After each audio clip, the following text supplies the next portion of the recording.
പ്രിയ പ്രേക്ഷകർക്ക് സീരിയൽ ന്യൂസിലേക്ക് സ്വാഗതം. കൂടുതൽ സീരിയൽ ന്യൂസുകൾ അതിവേഗം ലഭിക്കുന്നതിന് ഈ ചാനൽ സബ്സ്ക്രൈബ് ചെയ്യുക.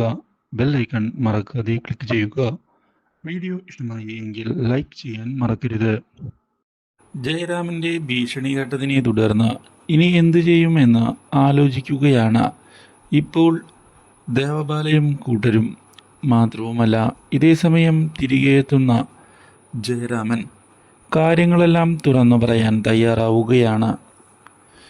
അബിയെ ഉടൻ തന്നെ ഞാൻ കണ്ടെത്തും. നീ പേടിക്കേണ്ട ഗായത്രി, ഒരു പ്രശ്നവും ഉണ്ടാവുകയില്ല. ഇതോടെ ഗായത്രി ആകെ തളർന്നുകൊണ്ട് നോക്കുകയാണ്. ഒരു വിധത്തിലും പേടിക്കേണ്ടതില്ല, കാര്യങ്ങൾ എല്ലാം ശരിയാകും. എനിക്ക് ആ കാര്യത്തിൽ ഉറപ്പുണ്ട്. ഈ ലോകത്ത് എന്തൊക്കെ സംഭവിച്ചാലും ഞാനുണ്ടാകും നിൻ്റെ കൂടെ.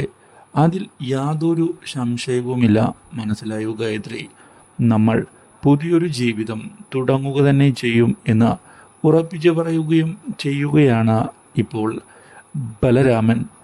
ഇതേ തുടർന്ന് തൻ്റെ അന്വേഷണവുമായി ബലരാമൻ മുന്നിലേക്ക് പോവുകയാണ്. അന്വേഷണത്തിൽ ഇഷയുടെ അടുത്തേക്ക് എത്തുകയാണ് ബലരാമൻ.